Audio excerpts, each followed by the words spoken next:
Hi everyone. So this poem is called Between the Lines. It's a poem that's was written based off of about 3 years of journaling, and journaling about trying to understand growth and what it meant to amount to something. And this is what came out of that.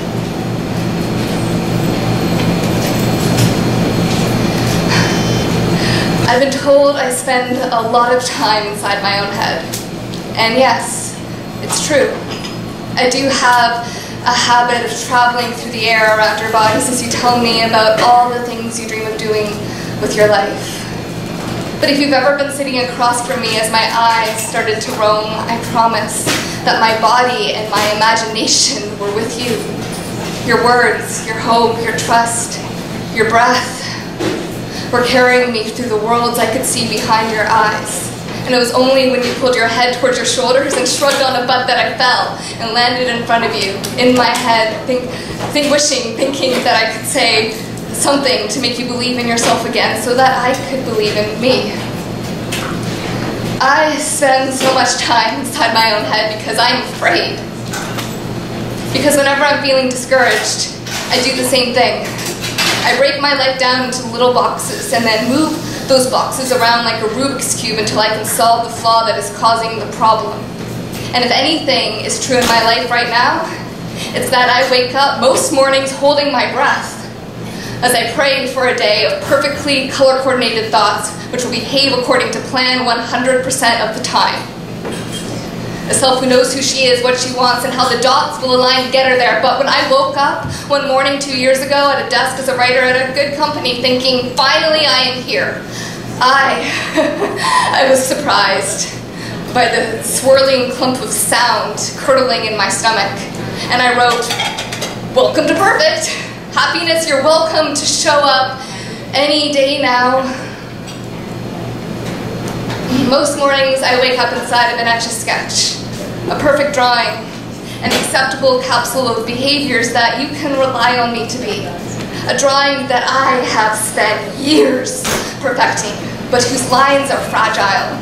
Maybe all it would take is a scream to be nothing again. But life is supposed to be fun, right?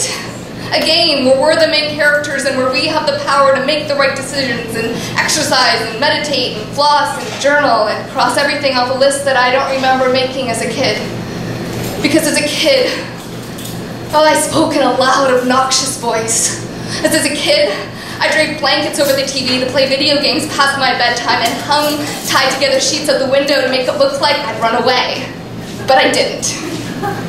As kids, we all colored so far outside the lines. It's like the lines were invisible to us, and they sort of were. As kids, maybe we were nothing, but a nothing can't afford to be nothing because only some things get paid. And meanwhile, we're sitting across from each other telling one another why our dreams can't come true, and why the part will always go to the person with the big, color-coordinated eyes who is better than both of us. Because I'm afraid of metaphors, and of seeing the world as myself. And sometimes I have to double back to ensure that, yes, I am the one who's talking, and yes, this is my voice. And yes, I do spend a lot of time inside my own head. I do that because I'm afraid. I'm afraid of steps forward, smashed hearts, and shy trembles. I'm afraid of the sound of my own laughter, and the look of judgment whispering, sniveling remarks behind your eyelids, and even if you can't hear them, I see them. And I wonder if maybe the same scenario is true for you. And if it is, I'm sorry.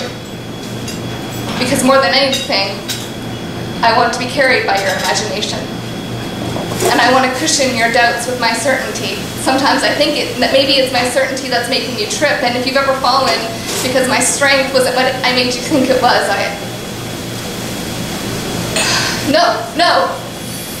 No, I won't apologize again. You've tripped me too, but maybe that's just because we're better at tripping each other and bonding over the bruises than we are at falling backwards into somebody else's embrace, and then being propelled forward through the broken Rubik's Cubes and empty Etch-a-Sketches that we abandoned as kids on the side of the road, buried now in layers of time that have gone too fast, too slow, Too bold, too timid, too true, too false. Truth or dare? Truth. I have no idea what I'm doing. Do you? Thank you.